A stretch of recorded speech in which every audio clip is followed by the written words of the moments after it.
Bonjour à tous. Merci pour tout ce qui est apporté avant.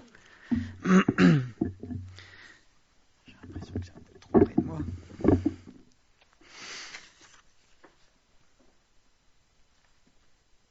Ce que j'ai eu sur le cœur de vous partager ce matin, c'est en rapport avec l'identité, même si je n'avais pas mis ces mots-là, mais en fait, le vêtement qui vient d'être donné ce matin, il recouvre toute la prédication que j'avais prévue, mais je n'avais pas pensé à ces termes, mais ça recouvre entièrement tout ce que je vais vous partager ce matin.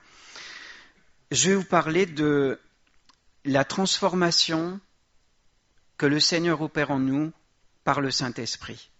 Alors c'est vrai, il n'y a pas une perte de l'identité, mais il y a une transformation profonde de nous-mêmes. Et je ne me suis pas pris en exemple parce que le travail est loin d'être terminé. On va parcourir dans la Bible l'exemple de Pierre. Alors c'est vrai, quand on parle de la transformation par le Saint-Esprit, on peut penser à l'apôtre Paul, qui a été foudroyé un jour et complètement transformé. Mais bon, cet exemple, il est couramment pris, c'est un grand classique. Alors, on va plutôt se pencher sur la personne de Pierre, qui est quand même aussi très intéressante. Il avait des traits de caractère qui étaient en lui avant que Jésus ne le rencontre. Et on va observer, étudier, grâce à la parole de Dieu, comment il était avant et comment il est devenu après. C'est vraiment intéressant de se pencher là-dessus. Alors, pourquoi j'ai eu ça à cœur ? En fait, ça date de quelques temps, quelques semaines. J'avais relu les épîtres de Pierre et moi, quand je lis la Bible, je pioche pas à droite à gauche avec un plan de lecture. Il y en a qui aiment bien ça, je le respecte. Et moi, je prends un livre et je m'y tiens, je le lis. Et même s'il y a des endroits on peut se dire, je suis pas concerné par ça. Moi, je suis convaincu que le Seigneur, il a des choses à m'apprendre, à me dire. Et quand j'ai parcouru les épîtres de Pierre, j'ai vraiment été touché. Pourtant, je l'avais déjà lu plein de fois avant. J'ai été touché d'une façon très particulière sur ce qu'il est devenu, sur sa façon de parler des choses. Désormais, après, parce que quand il a écrit les épîtres, c'était bien après les actes. Le Saint-Esprit avait fait un sacré boulot en lui. Et si on regarde le Pierre d'avant, tout jeune, au temps de Jésus, quand Jésus était là, quand il l'a rencontré, toutes les descriptions qu'on a, ces réactions surtout qui nous sont décrites, et quand on le revoit plus loin de ce qu'il dit dans ses épîtres, on se dit à juste titre, waouh, c'est toujours Pierre, il y a toujours des choses qui sont là de lui, mais il a été transformé. Et pour rebondir sur ce que mon épouse est en train de faire avec son entreprise qui s'appelle Papillon d'Azur, vous savez, avant d'être un papillon, on est quoi ? Enfin, je dis on, c'est comme si c'était nous, mais on est transformé aussi. Vous savez, l'ancêtre du papillon, c'est la chenille. Et c'est quand même merveilleux. Je dirais, ouais, Manu, il parle toujours de la nature. Mais n'empêche qu'il y a plein de choses dans la nature. Le papillon, avant d'être un papillon, il est une chenille. Et nous, avant de rencontrer Jésus, on est des chenilles. Et le Seigneur s'intéresse aux chenilles que nous sommes, et on va passer par une sacrée métamorphose, une transformation de fond en comble par le Saint-Esprit, et on va devenir, et on est en train de devenir, des papillons. Et un papillon, quand on compare avec une chenille, ça n'a plus rien à voir.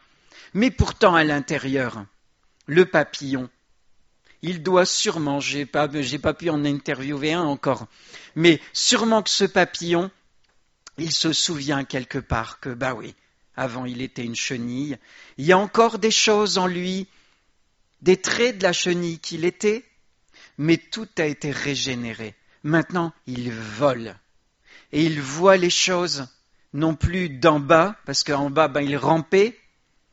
Pour aller sur un arbre, il fallait grimper sur le tronc, les branches, aller tout au bout, les feuilles. Maintenant, il vole.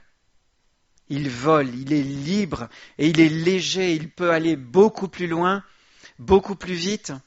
Et pourtant, à l'intérieur, il y a encore les germes, il y a encore les choses d'avant. Mais tout a été transformé. Alors, on va commencer à parcourir. Bon, je vais essayer d'avoir un chrono dans le ventre pour aller vite, parce que ce serait dommage de ne pas pouvoir terminer. Mais c'est vrai que c'est trop petit. Daniel, il le disait il y a pas longtemps. Hein. C'est vrai que c'est petit pour poser sa feuille et plus la Bible. Hein. Alors, on va commencer par observer Pierre. Alors, on va un peu s'amuser, hein. On va rigoler par moments. On va observer le Pierre que moi j'ai appelé le Pierre d'origine. Le Pierre que Jésus a appelé à son service. On va aller voir dans Matthieu chapitre 16, versets 13 à 23.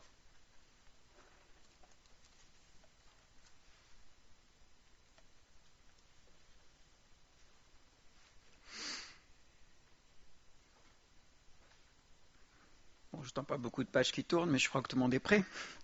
Donc, Matthieu 16, verset 13.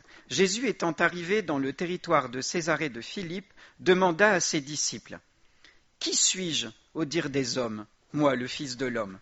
Ils répondirent, « Les uns disent que tu es Jean-Baptiste, les autres Élie, les autres Jérémie ou l'un des prophètes. » Et vous, leur dit-il, « Qui dites-vous que je suis ?»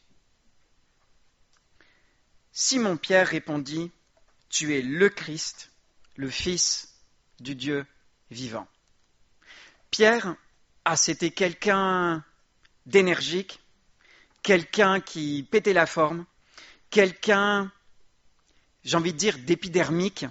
Hein, dès qu'il y avait un truc, PAM ! S'il y avait un disciple qui devait réagir au quart de tour, c'était Pierre. Et là, Jésus, il a posé des questions. Qui dites-vous que je suis ? Enfin, qu'est-ce qui se dit de moi ?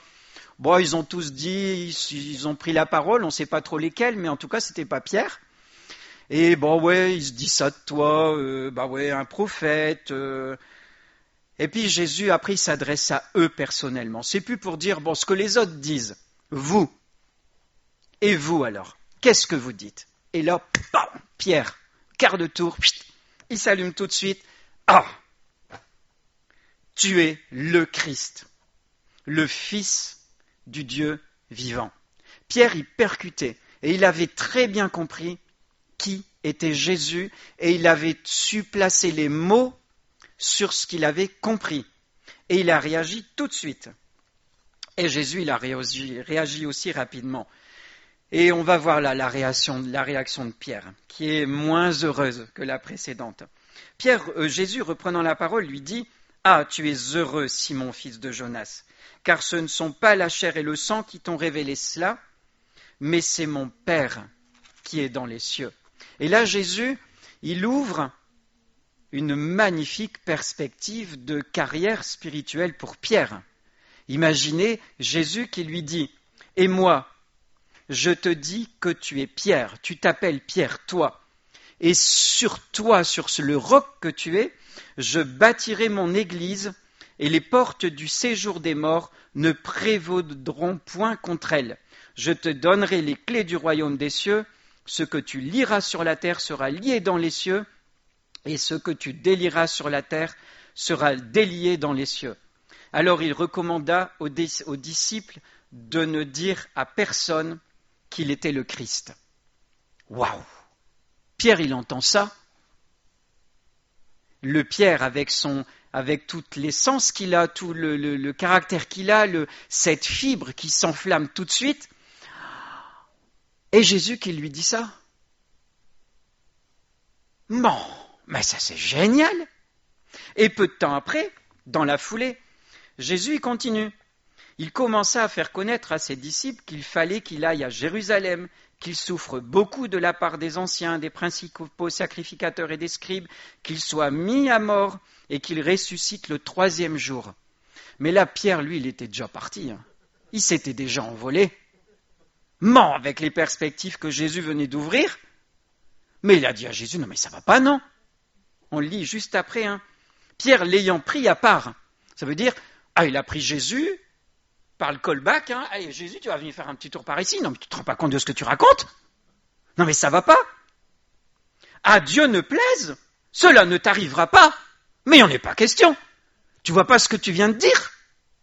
Je vais tenir la clé du royaume de Dieu, mais j'ai besoin de toi. Tu vas pas être tué quand même, c'est pas possible. Qu'est-ce que tu racontes, Jésus? Et que lui répond Jésus? Arrière de moi, Satan. Tu mets en scandale. Mais Pierre, je viens de te dire quelque chose, mais t'as rien compris. T'as rien compris du tout. Et pourtant, les paroles de Jésus, elles étaient prophétiques. Mais Pierre, il regardait avec ses yeux terrestres. Il n'avait pas compris la portée spirituelle des paroles de Jésus. Et ça, c'est le Pierre d'origine. Il voyait les choses avec un regard terrestre, regard de la terre. Et on va le voir à beaucoup de reprises. C'était dans ses fibres. Lui, c'est pas parce qu'il côtoyait Jésus qu'il était converti. C'est pas parce qu'il côtoyait Jésus que le Saint-Esprit était venu habiter en lui. D'ailleurs, le Saint-Esprit n'était pas encore arrivé sur les disciples. Il était un sympathisant de Jésus. Ah, il aimait Jésus quand même, il avait compris des choses. Mais pas tout. Pas tout. Il n'avait pas compris que Jésus devait mourir. Vous voyez, toutes ces dimensions spirituelles du projet, du plan de salut de Dieu pour l'humanité, Pierre, ça lui avait complètement échappé jusque-là. Il n'avait pas compris. Il regardait avec ses yeux terrestres. Et vous vous rendez compte que dans sa vision terrestre, ça ne le dérangeait même pas de reprendre Jésus. D'oser dire à Jésus, mais non, mais tu te rends pas compte de ce que tu viens de dire? Ça va pas.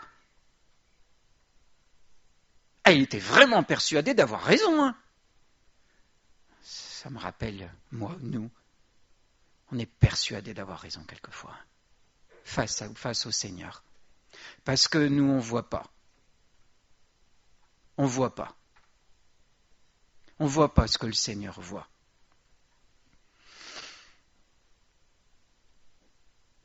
On va continuer.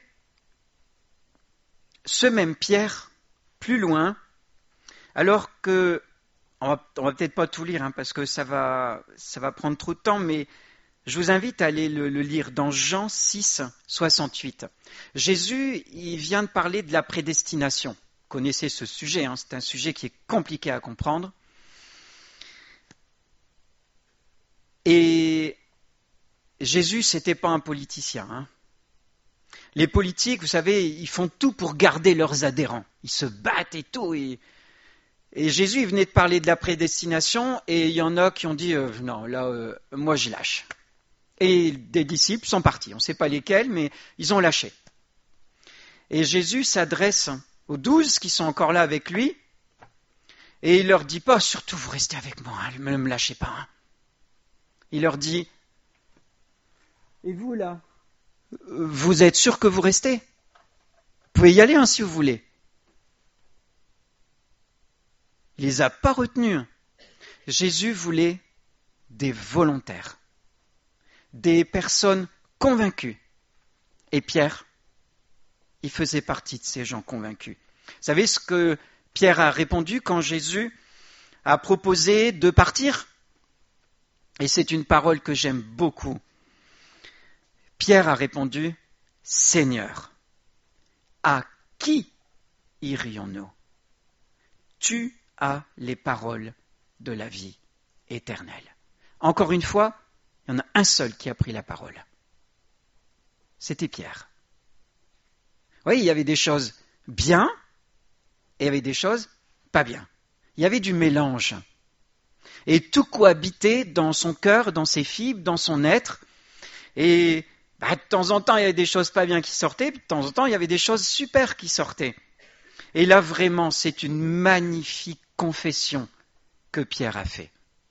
Et j'aime bien la dire à mon Seigneur. À qui irai-je, Seigneur? À qui irai-je? Sinon à toi. Tu as les paroles de la vie éternelle. Mais il n'y a que toi, Jésus, qui m'a porté le salut, qui m'a fait tout ça dans ma vie? Il n'y a que le Seigneur qui peut faire cette œuvre et chacun de nous, on peut le dire, le confesser au Seigneur. Seigneur, à qui irai-je? Vous savez, quand on a compris l'amour du Seigneur, quand on a compris tout, quand on a perçu dans nos fibres tout ce qu'il a fait en nous,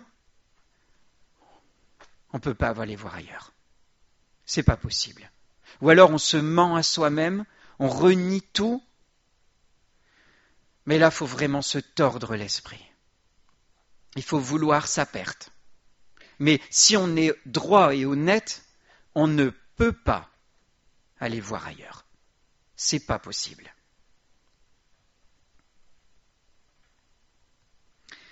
On va continuer dans Matthieu, chapitre 14.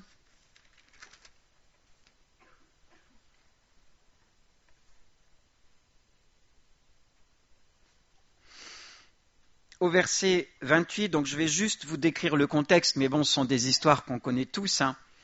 Les disciples, ils sont dans la barque, et puis c'est la nuit, il y a de la tempête, et puis ils se battent contre la nature, contre les éléments, et puis d'un seul coup, une apparition.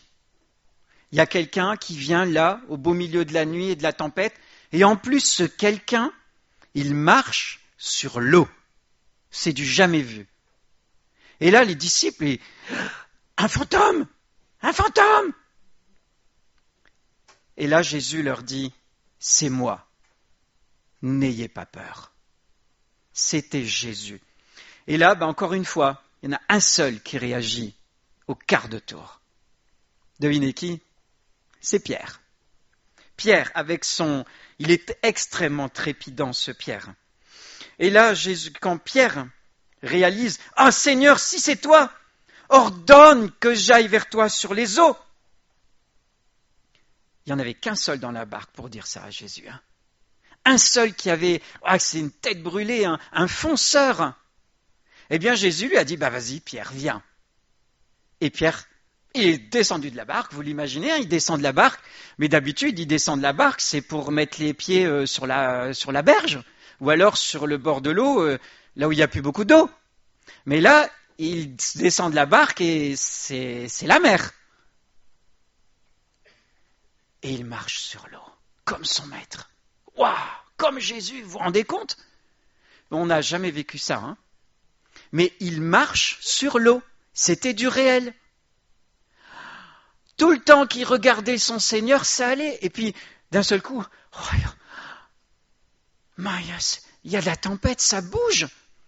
Et il s'est mis à avoir peur et il s'est enfoncé.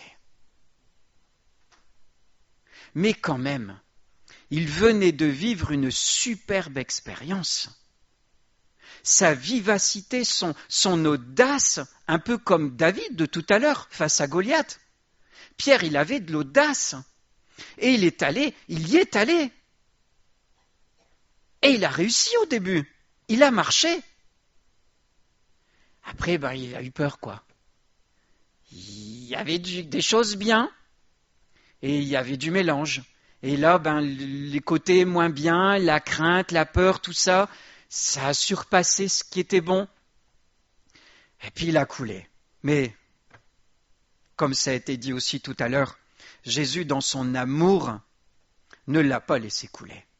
Il l'a attrapé alors qu'il s'enfonçait et il l'a relevé. Et puis, il lui a quand même expliqué, ta foi, Pierre, il y a encore du travail. Il y a encore du travail.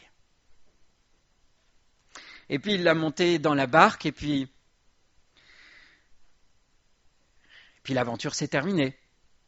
Mais encore un trait de caractère du Pierre, c'est un fonceur. Sur le coup, il n'a pas peur, il réfléchit pas, il y va. Hop, il y a un truc, allez, c'est le Seigneur, on y va. Et c'est beau quand même. C'est pas un reproche que je lui attribue. Et vous savez, c'est lui que Jésus a choisi. C'est parce que Jésus, il a aussi besoin de fonceurs. Il a besoin d'être régénéré, besoin d'être mis à neuf, quoi. Mais il y a des choses dans notre identité que le Seigneur a plantées depuis notre naissance. Et ces choses-là, le Seigneur veut les utiliser. Mais, il faut une régénérescence. Il faut que tout revête un nouveau vêtement. Mais il y a des choses que Dieu a semées qui sont en toi, qui font partie de ton essence, et le Seigneur veut s'en servir. On va continuer. Ça va. Matthieu dit, j'ai essayé de rester dans Matthieu pour avoir le moins de pages à tourner. Matthieu 17, chapitre 17, là encore on ne va pas tout lire, mais n'hésitez pas à relire tout ça. Pour ceux qui prennent des notes, donc Matthieu 17, verset 4, on arrive à la transfiguration. Pierre a fait partie des heureux élus que Jésus a pris pour vivre cette énorme expérience. Donc ils sont là-haut sur la montagne. Vous connaissez la transfiguration. C'est une expérience complètement spirituelle, surnaturelle. Les disciples ont vu le corps spirituel de Jésus. Ils ont vu Moïse, Élie discuter avec lui. Vous imaginez comment, si on était à leur place, c'est une expérience complètement merveilleuse. C'est du céleste qui est venu là-haut sur la montagne. Et Pierre, le Pierre spontané, avec, j'aurais envie de dire, avec ses gros sabots encore. Parce que on voyait là Jésus, le Jésus spirituel, son corps spirituel, son corps céleste avec Élie et Moïse. Et puis, que trouve Pierre? Qu'est-ce qu'il trouve à dire, lui? On va bâtir des tentes. On est bien là. Une tente pour Jésus, une tente pour Moïse, puis une tente pour Élie. Oh Pierre, encore une fois, t'as rien compris. Est-ce que ces corps célestes ont besoin d'une tente terrestre? Mais enfin, Pierre. Jésus n'a pas relevé ça. Mais bon, c'est vrai, Pierre, c'était pas une mauvaise intention. C'est vrai que c'était super d'être là avec ces 3 personnes qui parlaient. C'était céleste. Leur corps est devenu complètement transparent, tout ça, mais c'était beau, c'est indescriptible. Et Pierre aurait aimé que ça dure encore plus longtemps. Et pour que ça dure plus longtemps, il fallait installer des tentes, comme ça on pouvait dormir là. Mais vous riez aussi, vous. Mais Pierre, je vous assure, il était sérieux. Il voulait que cette expérience, elle durait. Il avait vraiment envie de rester là et de respecter ses hôtes spirituels et leur offrir un toit. Mais encore une fois, Pierre, il regardait avec des yeux profondément terrestres. Il n'avait pas compris. Il n'avait pas compris. Beaucoup plus loin, avant que Jésus ne soit arrêté,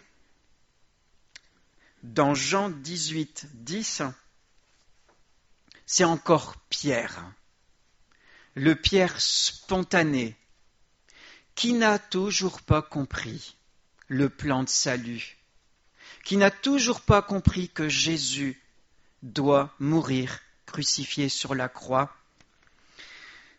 Eh bien, il sort son épée et il espère réussir à mettre fin à cette folie qu'il voit arriver, Jésus qui va se faire arrêter. Par ses propres moyens, il va essayer d'arrêter cet horrible destin et il va couper l'oreille de Malchus. Vous vous rendez compte, ils vont arrêter Jésus? Et pourtant, je lui avais dit à Jésus que ça n'allait pas lui arriver. Et moi, je ne veux pas que ça arrive. Alors il se défend avec sa force à lui, avec sa vision. Et il veut changer le cours de l'existence, le cours des choses, ce qui est en train de se dérouler là. Il veut l'arrêter. Alors il sort ses propres moyens et il y va. Mais Jésus, il répare tout de suite cette erreur. Il guérit Malchus et lui recolle l'oreille et on continue. Parce que Jésus, lui, savait pourquoi il était là.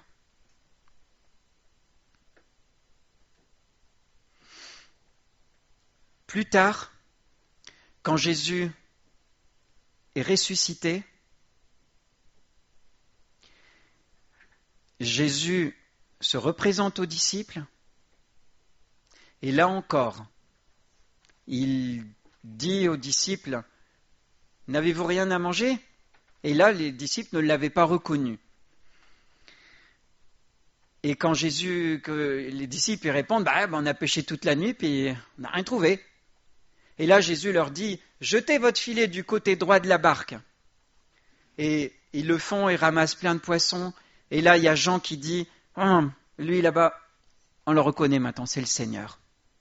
Et il en est encore un seul, dans sa spontanéité, qui fonce. C'est Pierre. Et il fonce tout droit vers Jésus, à la rencontre du Seigneur. Et il laisse tomber ses coéquipiers, ses pêcheurs. Il laisse tout tomber. Parce qu'il est content. Il a retrouvé le Seigneur. Et ce même Pierre, dans l'énergie qu'il déploie dans tout ça, dans Luc 22-23, il déclare au Seigneur avant qu'il ne soit crucifié, « Mais Seigneur, je suis prêt à aller à la mort avec toi. » Parce que Pierre, il était convaincu qu'il était capable de tout pour le Seigneur, mais avec ses propres forces. Et là, Jésus, qui connaissait tout, il lui a dit, « Tu sais, Pierre, dans pas longtemps, le coq n'aura pas chanté que tu m'auras déjà renié 3 fois. » Et Daniel en a parlé la semaine dernière de ça. Tu sais, Pierre, tu crois des choses, tu crois que tu as la force, mais tu sais, tu tiendras pas là. Et Pierre, il était convaincu, sûrement, c'est pas dit, mais il était sûrement convaincu que le Seigneur était encore en train de se tromper. Et c'est sûrement pour ça qu'un peu plus tard, quand le coq a chanté, il a pleuré amèrement. Il a pleuré amèrement. Parce que Pierre, il était en train de commencer à découvrir, j'ai pas la force. Jésus avait raison. C'est Jésus qui avait raison.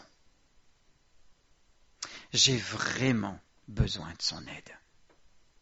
Et nous, quelquefois, on ne compte pas sur nos forces. Est-ce qu'il n'y a pas quelquefois où on croit qu'on va y arriver en comptant sur nous-mêmes, comme Pierre le fait, comme Pierre le faisait? Non? Ça ne vous arrive pas? Je pense que si. Moi, le premier. Et je sais qu'avant, je savais que j'avais beaucoup de force. Je faisais beaucoup de sport. J'étais hyper endurant. Et un jour, j'étais frappé par la maladie. Mais avant ça, je savais que je tenais bien le coup. Parce que je faisais attention à ma santé, je m'entraînais, j'en voulais. Et puis, j'étais gagné par la maladie. Jusqu'au jour où il ne restait plus rien de moi. Plus rien. Je n'avais plus de force. Tout à l'heure, Étienne disait, il était essoufflé, rien que de venir jusqu'ici. Moi, c'était pareil. Ma cage thoracique était tellement verrouillée par l'inflammation, toutes les articulations faisaient mal. Je ne pouvais plus respirer en ouvrant ma cage thoracique. Ça faisait hyper mal et le moindre petit mouvement, j'étais essoufflé parce que je ne pouvais plus respirer normalement. J'avais tout perdu, j'avais été laminé. Et le Seigneur m'a rendu la santé. Et aujourd'hui, quand j'arrive à faire quelque chose, quand j'arrive à courir, à faire du vélo, à me défouler, je sais que ce n'est pas moi. C'est une grâce que le Seigneur m'a faite. C'est lui qui m'a redonné la santé. C'est par sa grâce que je peux le faire. Et il y a un verset d'ailleurs qui le dit dans 1 Corinthiens 4, 7, ça a été cité tout à l'heure, « Qu'as-tu que tu n'aies reçu ?» Ce qu'on a, c'est Dieu qui nous l'a donné. On n'a rien par nos propres mérites. Il n'y a rien qu'on possède et qu'on a eu par nos propres mérites. Tout ce qu'on a, c'est une grâce de Dieu. Même le boulot qu'on a, le salaire qu'on a à la fin de chaque mois, c'est une grâce que le Seigneur nous donne. Et on se doit d'être reconnaissant au Seigneur pour tout ce qu'on a, parce que tout vient de lui. Et on ne peut pas faire comme Pierre. De ce côté-là, se dire que c'est par nos mérites, c'est par nos forces qu'on y arrive. Non, c'est par la grâce du Seigneur. Et quand le coq a chanté, Pierre s'est souvenu que Jésus lui avait prophétisé.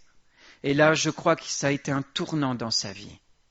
Ce Pierre qui était si fort, si percutant, il s'est mis à pleurer amèrement. Et vous savez, l'amertume, c'était pas contre Jésus, c'était contre lui-même. Il avait compris qu'il était incapable d'aller jusqu'au bout, qu'il avait besoin de Dieu pour continuer. Maintenant, on va passer au nouveau Pierre. Le Pierre qui est l'écrivain des épîtres de Pierre. Alors, on vous devinez, on va tourner un petit peu nos pages. Timothée, Tite, Philémon, Hébreu, Jacques, Pierre. Et là, on va regarder comment Pierre, quels sont ses premiers mots dans les épîtres. Et ça, c'est marquant. Pierre, apôtre de Jésus-Christ, à ceux qui sont étrangers et dispersés dans le Pont, la Galatie, la Cappadoce, l'Asie et la Bithynie, et qui sont élus selon la prescience de Dieu par la sanctification de l'Esprit, afin qu'ils deviennent obéissants et qu'ils participent à l'aspersion du sang de Jésus-Christ, que la grâce et la paix vous soient multipliées. Élus par la préscience de Dieu. Donc ce n'est pas par tes forces. Et ça, Pierre, il avait fait du chemin avant d'arriver là.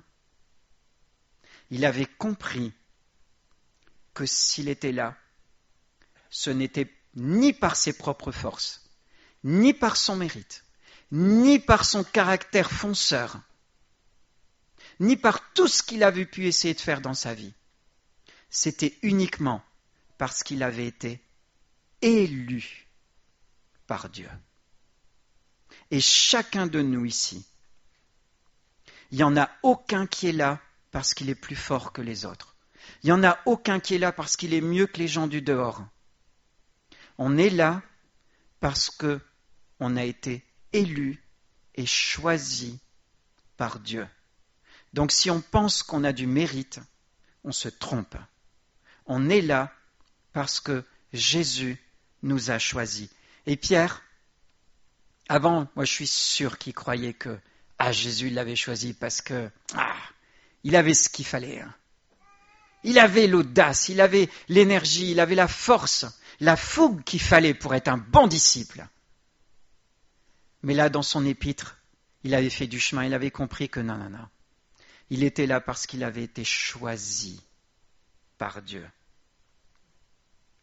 Verset 4, j'ai déjà tout lu, hein.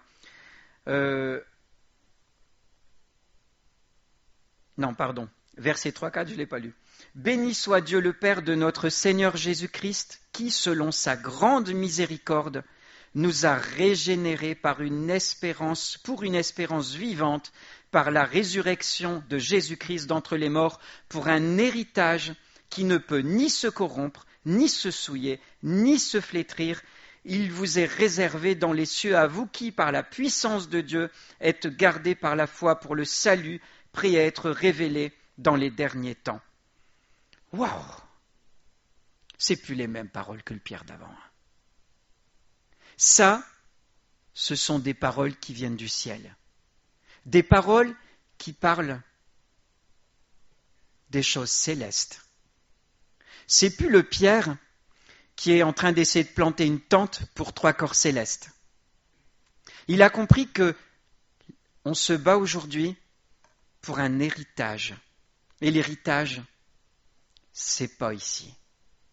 C'est là-haut.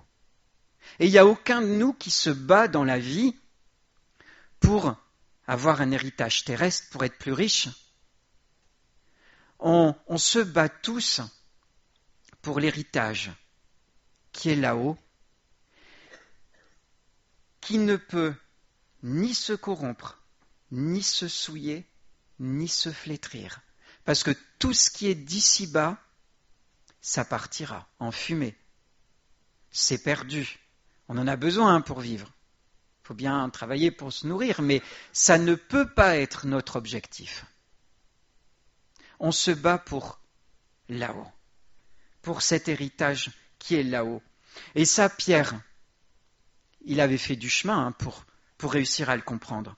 D'ailleurs, au verset 6, c'est là ce qui fait votre joie, quoique maintenant, puisqu'il le faut, vous soyez attristés pour un peu de temps par diverses épreuves, afin que l'épreuve de votre foi, plus précieuse que l'or périssable, ait pour résultat la louange, la gloire et l'honneur lorsque Jésus-Christ apparaîtra. Vous savez, ce Pierre d'avant, il se serait battu pour qu'il n'y ait pas ces trucs-là, ces épreuves terrestres. Hein. Il ne voulait pas de cette épreuve de Jésus, et il a sorti son épée pour couper l'oreille de Malchus. Il était prêt à défendre Jésus pour éviter tout ce truc-là. Ça n'allait pas, ça ne collait pas avec ses perspectives. Mais là, il a compris que, tous ces trucs-là, c'est des bobos terrestres. Et tous ces petits bobos terrestres, on en a besoin. Parce que ça nous aide à nous détacher de la terre. Pour qu'à l'intérieur, il y ait des choses nouvelles qui poussent. Pour qu'à l'intérieur, ce qui a été semé, qui est céleste et qui vient de Dieu, puisse grandir. Et pour que ça puisse grandir, il faut que ce qui est ancien meure. Il faut que ça meure. Et c'est normal, et c'est voulu par Dieu. Et si on se bat pour que ça vive, on n'est pas dans le courant de Dieu. On est à l'envers. Il faut que les choses terrestres meurent. Et si ça ne meurt pas, ça ne pourra pas ressusciter en nouveauté de vie. Et ça, Pierre, il l'avait compris. Et si on est attristé parce que y a des circonstances difficiles, c'est normal. C'est normal qu'il y ait des circonstances difficiles. Et si on revient à l'histoire de la chenille tout à l'heure, et une fois Sophie avait merveilleusement raconté cette histoire de la chenille qui souffre, qui a du mal, et que si quelqu'un voulait l'aider, découper un petit peu le cocon duquel elle a un mal fou à sortir ce long tunnel, le papillon ne pourra pas voler parce qu'il n'aura pas la force. Les muscles ne se seront pas développés pour la motricité des ailes. Et si on a ce tunnel à franchir, c'est parce qu'il faut que les muscles se développent. C'est parce que le Seigneur sait qu'on en a besoin. Et ces bobos terrestres, ils sont nécessaires pour revêtir le corps céleste que nous sommes destinés à revêtir. On va continuer dans 1 Pierre 1,12. On a de la chance, tout se suit, c'est vraiment pas loin. Et ça, j'aime beaucoup J'ai beaucoup été touché quand j'ai relu ça, même si je l'avais déjà lu plein de fois. Ce Pierre qui, quand il a écrit ces paroles, mais on a l'impression qu'il est au ciel quand il a écrit ça. Il leur fut révélé que ce n'était pas pour eux-mêmes. Ça veut dire que là, il est en train de parler des prophètes de l'Ancien Testament qui ont prophétisé la venue de Jésus, le salut, le plan de salut de Dieu pour l'humanité. Il a été révélé à ces prophètes que ce n'était pas pour eux-mêmes, mais pour nous qu'ils étaient les dispensateurs de ces choses, qu'ils nous ont annoncées à maintenant à nous. L'évangile que le Saint-Esprit envoyait du ciel et dans lesquels les anges désirent plonger leur regard. Ça m'émerveille, moi, ça. Les anges qui désirent plonger leur regard dans l'Évangile. C'est curieux, hein? Il y en a un seul qui mentionne ça dans la Bible, c'est Pierre. On dirait que il est devenu un papillon, et maintenant il voit les choses d'en haut, les choses célestes. Il a eu des révélations divines, et Dieu lui a révélé que les anges, en fait, ils sont passionnés par le salut que Dieu est venu offrir aux hommes. Ils désirent plonger leur regard, parce qu'eux, ils ne sont pas concernés par ça. Ce n'est pas pour eux. Mais ils sont passionnés par ce projet que Dieu a pondu, a forgé, a créé pour sauver l'humanité. Pierre, je vous assure, avant, il ne pouvait pas voir ça. Il n'a pu voir ça que parce qu'il a été complètement transformé quand il a été baptisé du Saint-Esprit, que le Saint-Esprit a fait son œuvre en lui. Et j'aurais pu citer sa première prédication quand il a pris la parole. Vous avez compté le nombre de conversions? Allez voir dans les Actes des Apôtres. 3000. Ça, c'est efficace. Eh oui, le Saint-Esprit avait fait de ce Pierre quelqu'un de complètement nouveau. Alors, et toujours, il fallait quand même quelqu'un d'audace pour prendre la parole. Et cette audace, Dieu s'en est servi. Mais le reste, il a fallu que ça meure. Pour que ce qui était céleste puisse briller, grandir. Et dans 2 Pierre, 2 Pierre chapitre 1, versets 15 à 18. D'ailleurs, j'ai beaucoup aimé cet endroit-là quand je l'ai redécouvert. Pourtant, j'avais déjà lu ça plein de fois, mais ce jour-là, dans cette période-là, ça m'a marqué. C'est Pierre qui parle toujours, puisqu'on est dans son épître. Mais j'aurai soin qu'après mon départ, vous puissiez toujours vous souvenir de ces choses. Ce n'est pas en effet en suivant des fables habilement conçues que nous vous avons fait connaître la puissance et l'avènement de notre Seigneur Jésus-Christ, mais c'est comme ayant vu sa majesté de nos propres yeux. Car il a reçu de Dieu le Père honneur et gloire, quand la gloire magnifique lui fit entendre une voix qui disait « Celui-ci est mon Fils bien-aimé en qui j'ai mis toute mon affection. » Écoutez Pierre qui dit « Et nous avons entendu cette voix venant du ciel lorsque nous étions avec lui sur la sainte montagne. » Il avait réalisé que ce jour-là, son oreille avait entendu la voix de Dieu. À l'époque, il n'avait pas compris, sinon il n'aurait pas proposé des tentes. Mais là, il avait compris. Waouh, ce jour-là, j'avais entendu la voix de Dieu.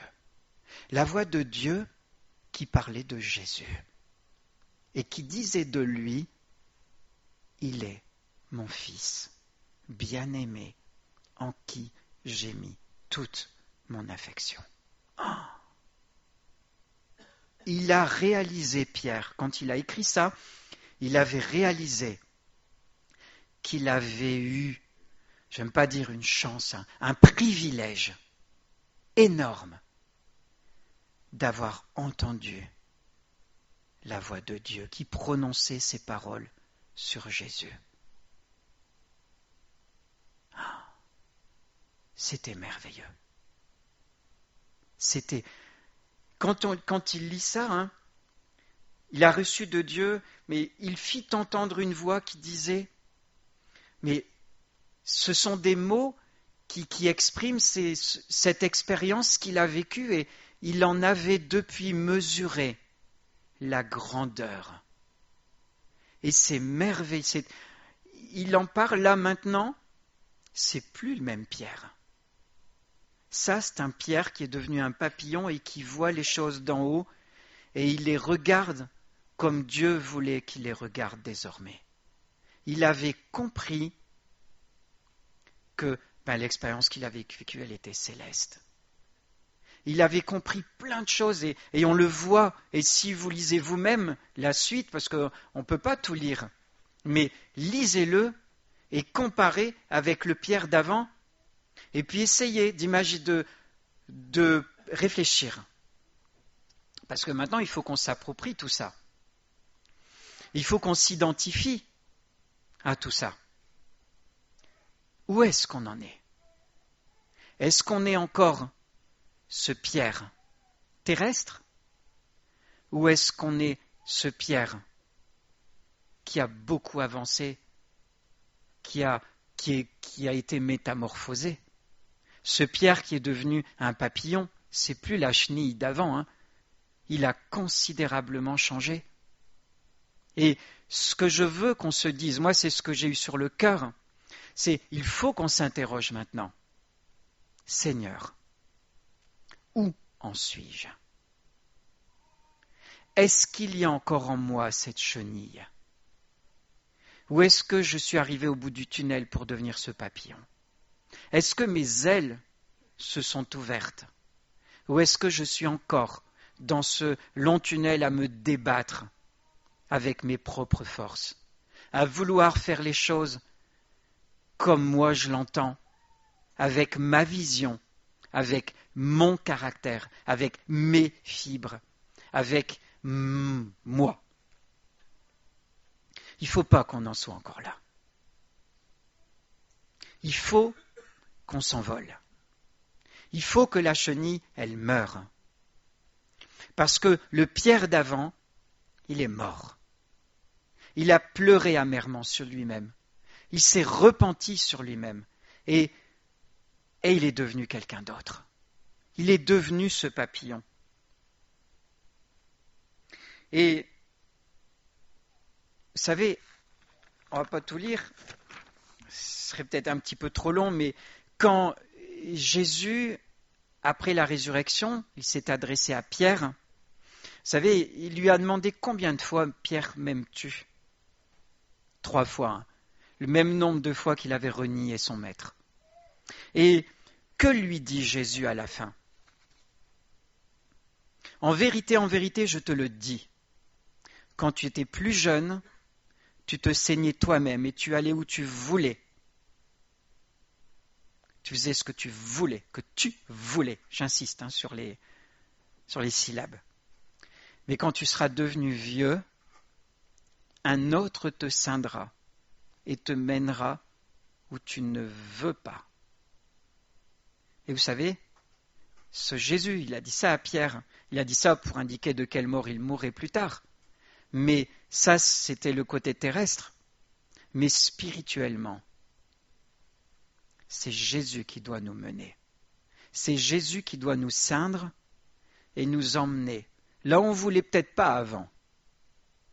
Et d'accord? Mais on va se laisser faire.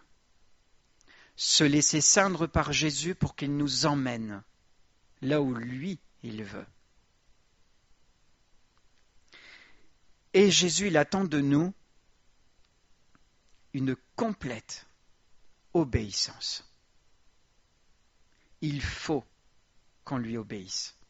C'est lui qui va nous mener, c'est plus notre volonté qui doit se faire, c'est la volonté de Jésus. Et je voudrais encore vous laisser avec un dernier petit verset dans Jérémie 10, 23. Ce n'est pas à l'homme, quand il marche, à diriger ses pas. Et de la même façon, on peut se le dire, ce n'est pas à moi, quand je marche, à diriger mes pas. C'est Jésus qui doit les diriger. Et est-ce qu'on est prêt à laisser Jésus diriger nos pas, diriger notre vie? Et c'est la mort à nous-mêmes, hein. C'est la mort de la chenille pour que le papillon puisse s'envoler. On va retenir ça. Ce n'est pas à l'homme, quand il marche, de diriger ses pas. Alors, on va courber courtement nos têtes, on va prier, et dans nos cœurs, on va demander au Seigneur de nous montrer ce qui doit encore mourir en nous, et qui est de l'ancien Pierre, pour qu'on puisse revêtir le corps céleste, et voir non plus les choses d'une façon terrestre, mais d'une façon céleste, avec les yeux célestes. Amen. Seigneur, merci pour ce que tu nous as appris au travers de ce personnage de Pierre. Que chacun de nous, on puisse nous identifier, nous regarder chacun sur ce que nous sommes, nous regarder avec les yeux qui sont les tiens. Et Seigneur, que tu mettes ton doigt sur les choses encore en nous qui doivent disparaître, afin de pouvoir revêtir ces perspectives et ce corps céleste.